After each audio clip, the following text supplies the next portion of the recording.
एक बार साहसी और न्यायप्रिय राजा विक्रमादित्य श्मशान से बेताल को पकड़कर एक योगी के पास ला रहे थे। बेताल ने रास्ते भर उन्हें कई कठिन और बुद्धिमानी से भरी कहानियां सुनाई। जब 24 कहानियां पूरी हो गईं, तब अंत में राजा बेताल को लेकर उस योगी के पास पहुंचे। जब योगी ने देखा कि राजा सचमुच बेताल को अपने कंधे पर उठाकर ले आए हैं, तो वह बहुत प्रसन्न हुआ। वह बोला, हे राजन, तुमने ये अत्यंत कठिन कार्य करके मेरा बहुत बड़ा उपकार किया है।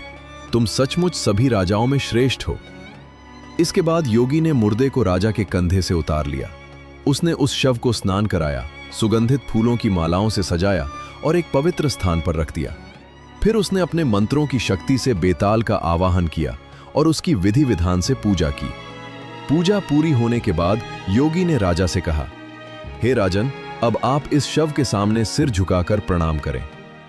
लेकिन राजा को बेताल की बात याद आ गई। बेताल ने पहले ही राजा को चेतावनी दी थी कि ये योगी कपटी है और वह राजा को बलि चढ़ाकर स्वयं महान शक्ति प्राप्त करना चाहता है।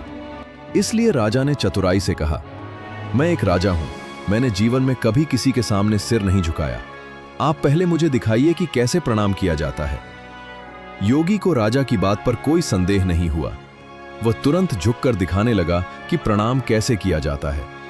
जैसे ही योगी ने अपना सिर झुकाया, राजा विक्रमादित्य ने तुरंत अपनी तेज तलवार निकाली और एक ही वार में उसका सिर काट दिया। इस प्रकार उस दुष्ट और कपटी योगी का अंत हो गया। यह देखकर बेताल बहुत प्रसन्न हुआ।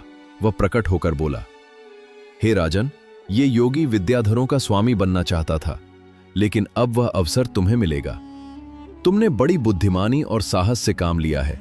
मैं तुमसे बहुत प्रसन्न हूं। तुम जो चाहो वह वर मांग लो। राजा विक्रमादित्य ने कहा, यदि आप मुझसे प्रसन्न हैं तो मेरी एक ही इच्छा है।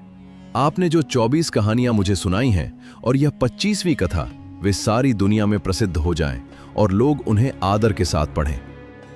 बेताल मुस्कुराया और बोला, ऐसा ही होगा। ये कथाएं बेताल 25 के नाम से प्रसिद्ध होंगी।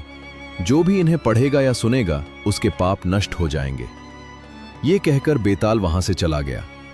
बेताल के जाने के बाद अचानक वहां भगवान शिव प्रकट हुए। उन्होंने राजा से कहा, हे राजन, तुमने बहुत अच्छा किया कि उस दुष्ट साधु का वध कर दिया। अब शीघ्र ही तुम 7 द्वीपों और पाताल सहित पूरी पृथ्वी पर अपना राज्य स्थापित करोगे। ये आशीर्वाद देकर भगवान शिव अंतर्धान हो गए। इसके बाद राजा विक्रमादित्य श्मशान से अपने नगर लौट आए।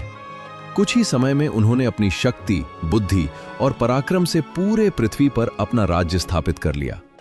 उन्होंने बहुत समय तक न्यायपूर्वक और सुखपूर्वक राज्य किया। अंत में, अपने जीवन के अंत में, वे ईश्वर में लीन हो गए और दिव्य लोक को प्राप्त हुए। इस प्रकार बेताल 25 की कथा समाप्त होती है। ये कहानी हमें बुद्धिमानी, साहस, सत्य और धर्म का महत्व सिखाती है। दोस्तों, बेताल 25 की 25वीं कहानी यही समाप्त होती है। आगे की कहानी सुनने के लिए मेरे साथ जुड़े रहिए।